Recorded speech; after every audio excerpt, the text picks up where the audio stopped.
Seja bem-vindo ao Cardiologia e Saúde Direto ao Ponto. Podcast que vai falar bastante sobre cardiologia, saúde e temas aí que tiverem bastante alta. Eu sou Suelen Rocha e aqui comigo o Dr. Carlos Murinari. Tudo bem, doutor? Tudo bem, Suelen, tudo bem. Doutor, vamos lá.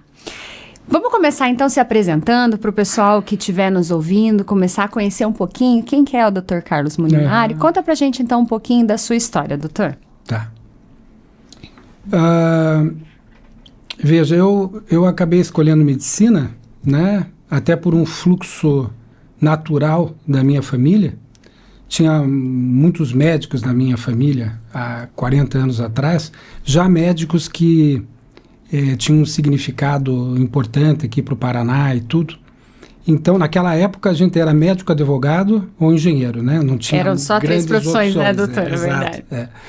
E daí eu acabei optando por medicina, porque eram referências para mim e tudo.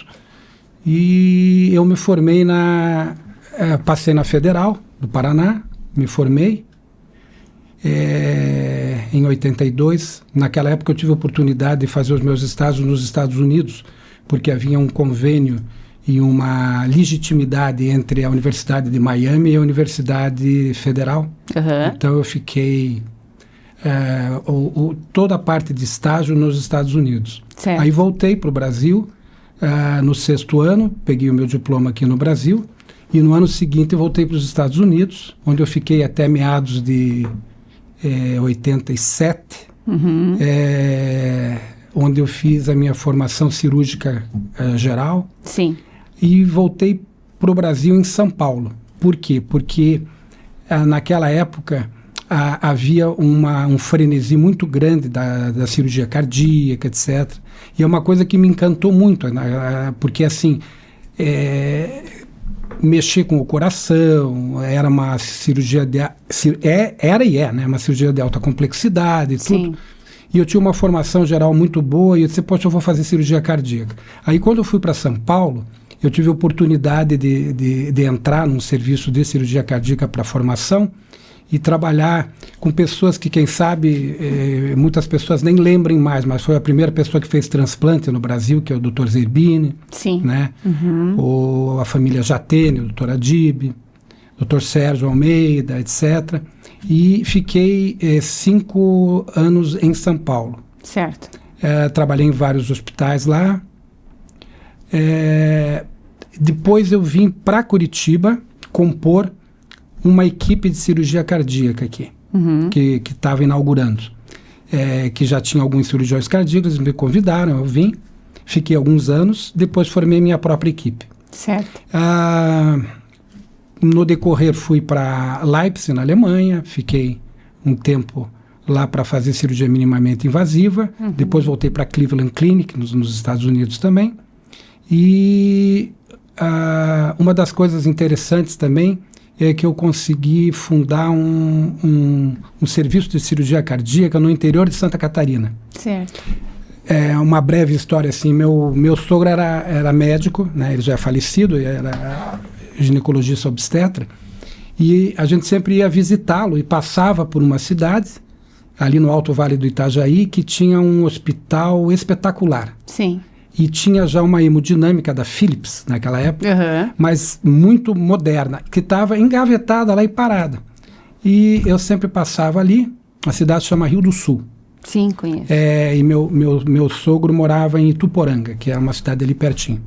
Aí eu peguei e me interessei, fui lá ver, etc., e consegui montar a hemodinâmica e montar o serviço de cirurgia cardíaca que não tinha na região. O mais próximo era em Blumenau, se eu não me engano. Sim.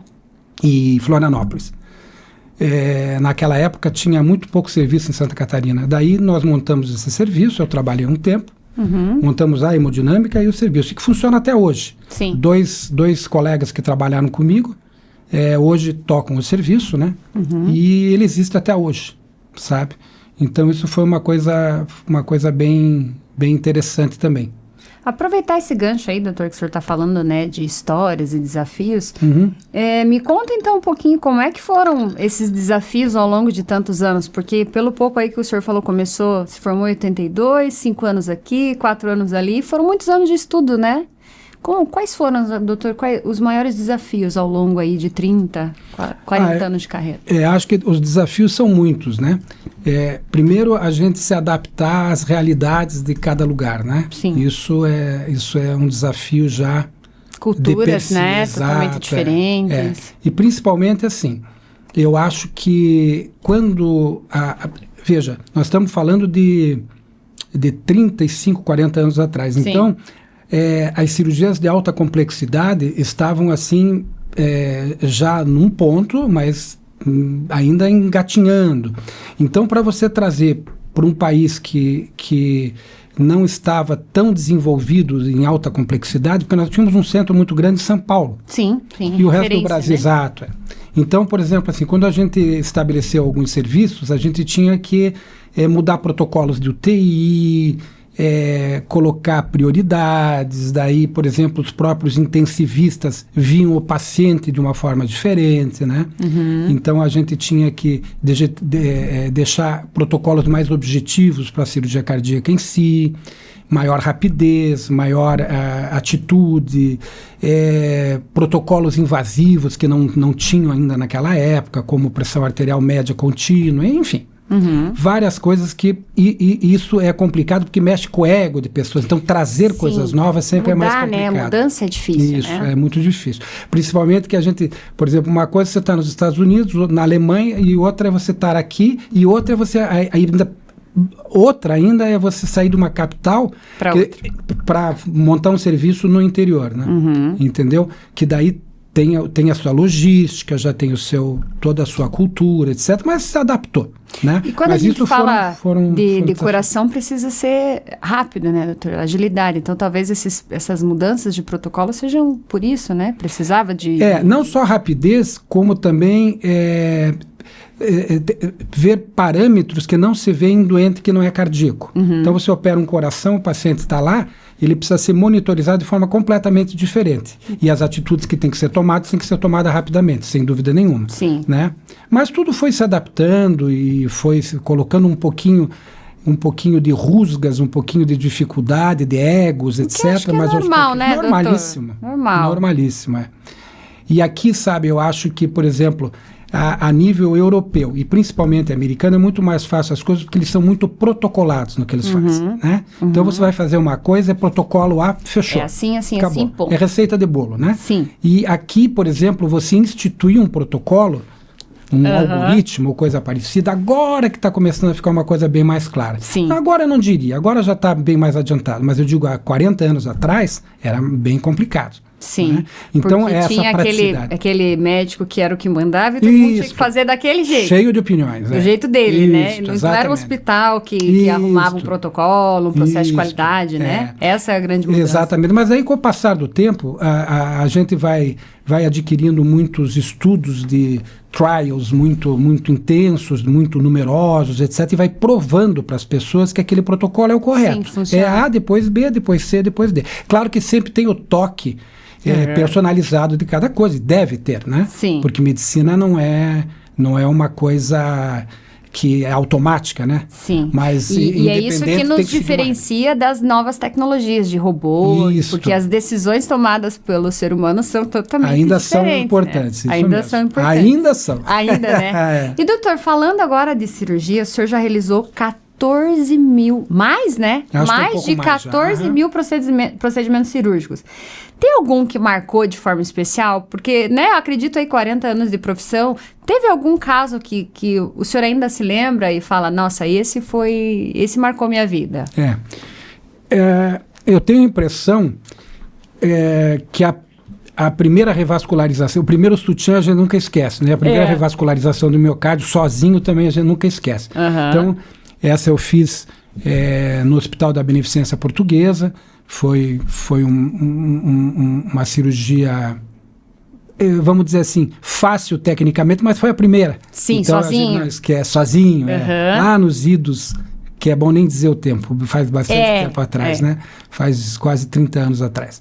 E cirurgias complexas, né?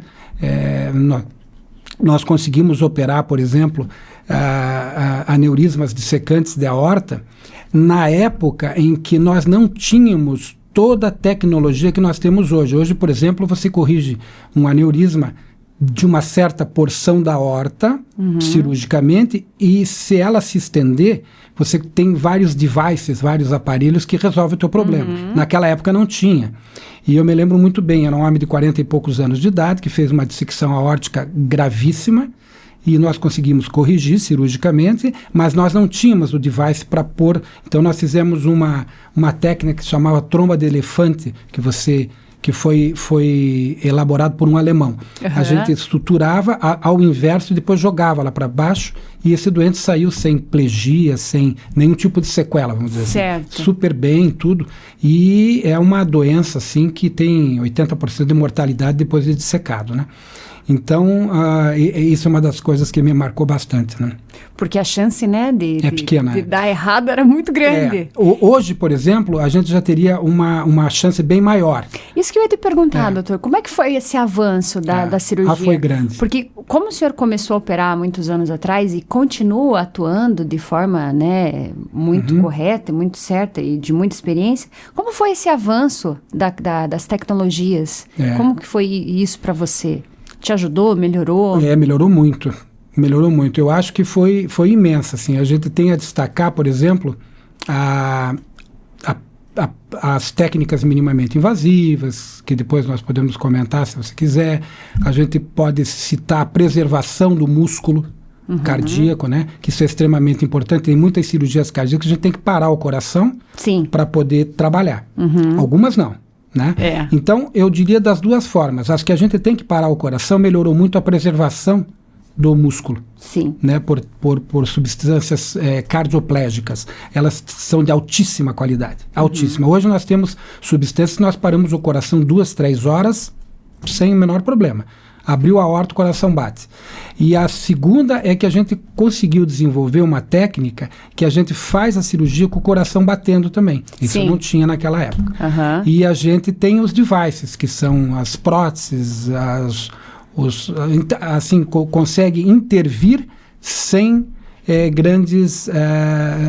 sem ter que invadir muito o doente. Entendi. Então isso assim é da água para o vinho, né? Sendo que na época que a gente começou, eu me lembro muito bem, a gente parava o coração, o anestesista tinha que espremer uma solução cardioplégica que era basicamente de potássio gelada para o coração parar. Então você imagina a diferença entre uma coisa e outra, né? E a gente tinha que rezar para tudo dar certo. Entendeu? Mas então não era tinha na outra base opção. da fé, né, doutor? Muita fé, exatamente. Então era uma coisa que estava se desbravando, né? E que teve era muito sedutor e tudo, porque Favaloro, lá em Cleveland, ele fez a ponte de Safena, que é um argentino, inclusive, que fez a ponte de Safena que todo mundo fala, né? Porque hoje nem se usa muito ponte de Safena, né? Você faz mamária, faz radial, etc. Mas também faz ponte de Safena. E aquilo que começou a trazer que as pessoas que infartavam viviam mais. Sim. E daí começou a dizer, bom, agora nós temos que dar um jeito de parar o coração, e daí as cardioplegias foram evoluindo. Técnicas. Então era uma coisa que dia a dia, as máquinas extracorpóreas, né? Antigamente eram máquinas extracorpóreas que a gente chamava ainda de manivela, uma coisa que ainda não podia durar mais do que 2 horas, porque sangue. Hoje não, hoje ela tem um fluxo laminar perfeito. Então mudou tudo, né? Doutor, eu acho que esse assunto a gente vai falar um podcast só dele, hein? Acho que sim. Porque é muito interessante. O senhor está falando, eu tô aqui só imaginando o coração lá aberto, pulsando. É muita emoção, né?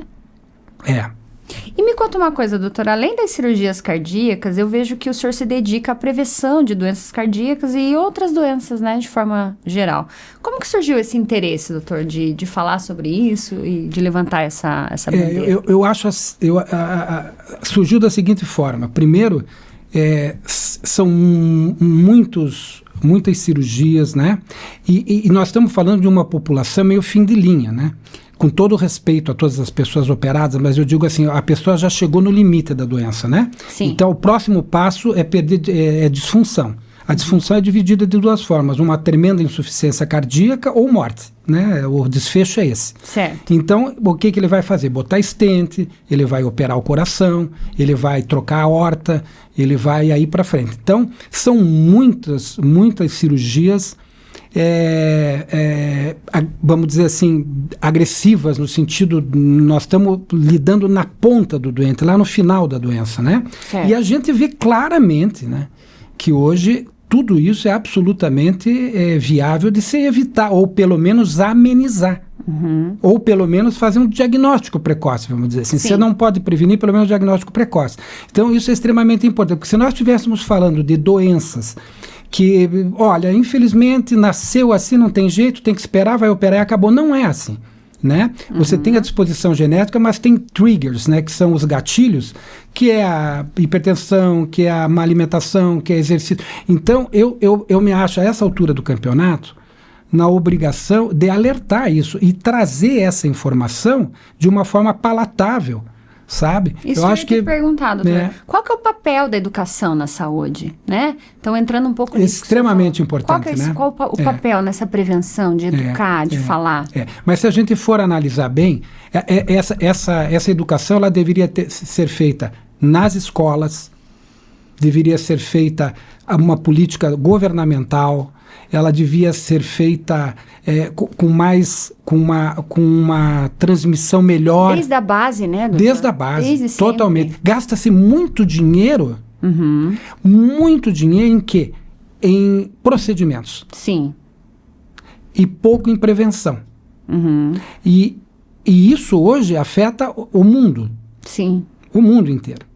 Teve até uma situação, se você for analisar bem, a saúde pública hoje, ela está quebrada, inclusive nos Estados Unidos. Sim. Porque lá... Lá não tem SUS, né, doutor? Diferente daqui, e outra coisa, o médico é pago por procedimento. Então, ele quer dizer, quanto mais doente, melhor. Entendeu? Então, isso é dizer que vamos fazer uma melhora na cirurgia cardiovascular e nas doenças cardiovasculares, que está matando uma barbaridade, mas sem prevenção? Então nós vamos gastar tudo, está tudo quebrado. O sistema está quebrado nos Estados Unidos, a Europa também, e quanto mais em país sul-americano, né? Sim. Então, meu Deus do céu, é tão mais fácil prevenir. Eu vi uma estatística, doutor, que a cada R$1 gasto em prevenção, ele retorna em R$3 de benefício. Olha a diferença. Isso mesmo. Né? Você sabe uma coisa muito interessante? Na Inglaterra existe um procedimento que é aquele Family Medicine, né? Esse medicina de família. E lá, por exemplo, assim, tem um médico que ele é generalista, com uma excelente formação, Sim. Ele ganha o dinheiro dele e ele tem uma população como se tivesse lá aquela população é dele. Quanto menos fumar, mais ele ganha. Quanto menos pessoas precisarem de tratamento hipertensivo... Sedentário. Exatamente. Quanto mais exercício, mais ele ganha. Quer dizer, ele promove saúde. Então, ele não é um detector de doença, ele é um promotor de saúde. E ele vai aumentando o salário dele. Então, lá, por exemplo, se ele mostra para o governo que tem menos gente fumando, que tem mais gente fazendo exercício, que tem mais gente fazendo, tendo condutas saudáveis e menos obeso, se alimentando etc. bem. Isso, alimentação perfeita, etc. O que acontece? O salário dele vai aumentando. Então, mas esse salário que aumenta muito para ele. Sim. Mas para o governo... É uma filigrana, comparado com 200 cirurgias cardíacas que tinha que fazer.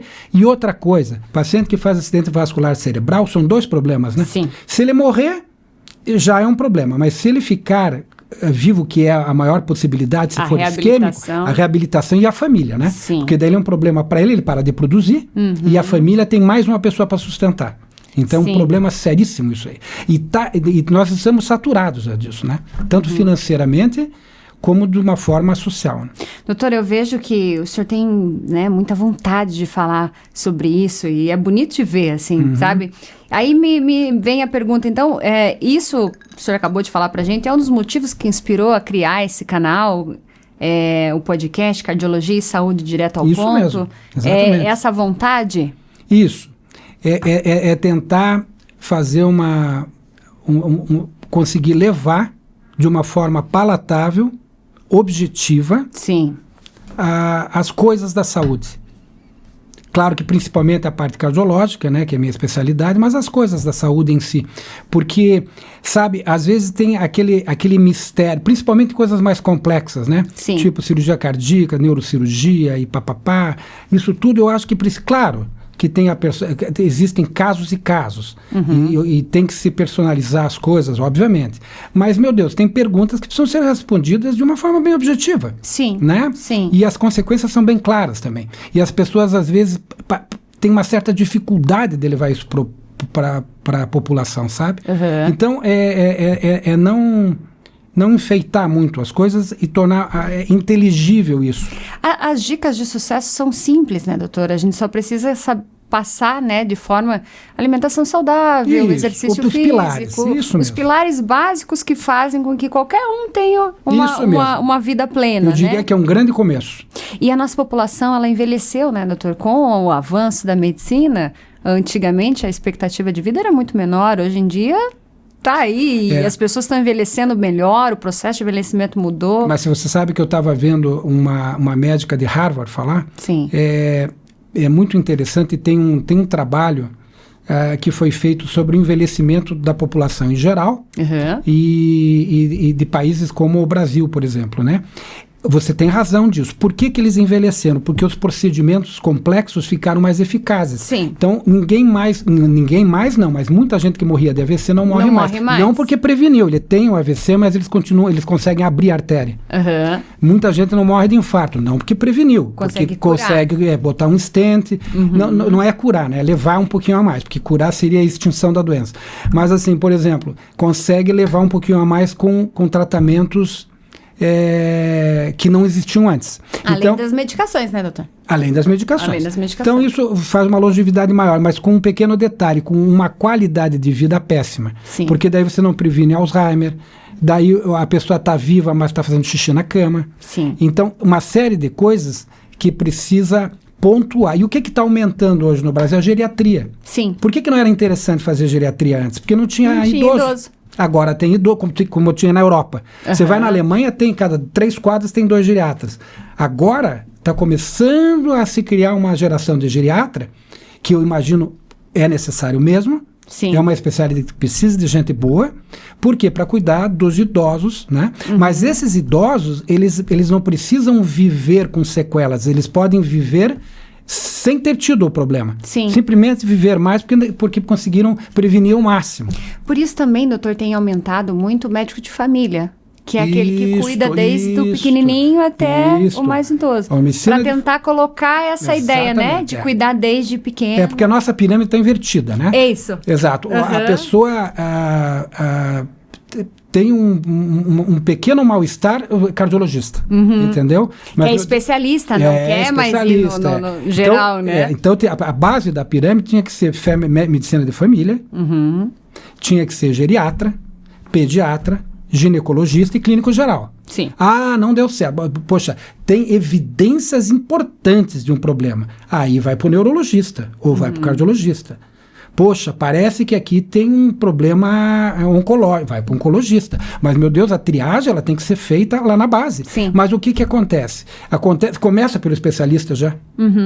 E o clínico geral, ele muitas vezes, até por uma formação um pouquinho mais complicada, porque não para de abrir faculdade de medicina no Brasil, residência que é bom não abre mais. Então, o que acontece? Ele se livra do problema mandando para o especialista. E o que acontece? Mais dinheiro gasto pela saúde, né? Tanto por convênio, como pela saúde pública, e aí vai, né? E aí a gente cai de novo naquele círculo, né? Que a prevenção poderia ter mudado muita coisa. Sem dúvida. E, doutor, falando sobre tudo isso, os principais desafios que a gente enfrenta na comunicação com informações complexas para o público leigo, como que você vê as redes sociais, as novas mídias? Qual que é o nosso papel, né, enquanto comunicadores aqui em relação à saúde para o público leigo que está em casa? Porque é isso que a gente está falando aqui, né? Que a gente precisa levar essa informação, a prevenção. Como que o senhor vê isso? Eu acho que é esclarecer dúvidas sem sensacionalismo. Entendeu? Isso é importante. Porque você vê muita coisa assim, que tem um chamativo lá totalmente não verdadeiro, daí a pessoa entre linhas fala que aquilo não é verdade, ou é verdade, e fica, entendeu? Eu acho que tem que ser bem claro nas coisas, e como eu falei, tornar palatável, que todo mundo possa entender. Uhum. A tem que se fazer B dentro do possível, da coisa mais direta e palatável possível para as pessoas entenderem. Então, é tentar tornar o complexo simples. Sim. Dentro do possível. E, doutor, o que os nossos ouvintes aí, o pessoal que vai estar nos assistindo, pode esperar dos nossos episódios aqui falando sobre cardiologia e falando sobre saúde? Eu acho que as coisas... acho que prevenção, como prevenir, como tratar quando é necessário. Sim. Quais as melhores formas de tratar? Quais são as atitudes que devem ser tomadas para que a parte genética que a pessoa já carrega com ela não seja hipertrofiada por atitudes ambientais e de conduta, né? O que fazer nas emergências? Isso é bem importante. Isso. Doutor. E eu acho que um panorama de interesse. Eu até acho que seria bem bacana se a gente pudesse deixar pessoas que têm dúvida e querem ouvir algum assunto específico dentro da nossa possibilidade de tempo, a gente pode falar sobre isso. Com certeza. A gente vai pedir para o pessoal se inscrever no canal e deixar as dúvidas para a gente para os próximos episódios. Doutor, para encerrar esse episódio de hoje, que está ótimo, que se a gente começar aqui, a gente não vai parar mais, né? Porque o tema é muito importante. Que mensagem que você gostaria de deixar hoje para aqueles que buscam uma vida mais saudável e de longevidade? Durma bem, coma corretamente e faça exercício. É só 3, né, dicas? Já está ótimo. Já tá melhor que a grande maioria, né, doutor? 99,9%. Então tá bom. Doutor, vamos encerrar por hoje esse episódio. A gente volta para falar sobre... Vamos pegar aqui o próximo tema. A gente vai falar sobre as doenças cardíacas, né, que é uma epidemia silenciosa. Mas por hoje a gente vai ficando por aqui. Muito obrigada, doutor. Obrigado, Sueli. E para você que gostou desse conteúdo, envia para quem você gostaria que soubesse mais disso. Já curte, compartilha e se inscreve no nosso canal. Obrigada e até a próxima.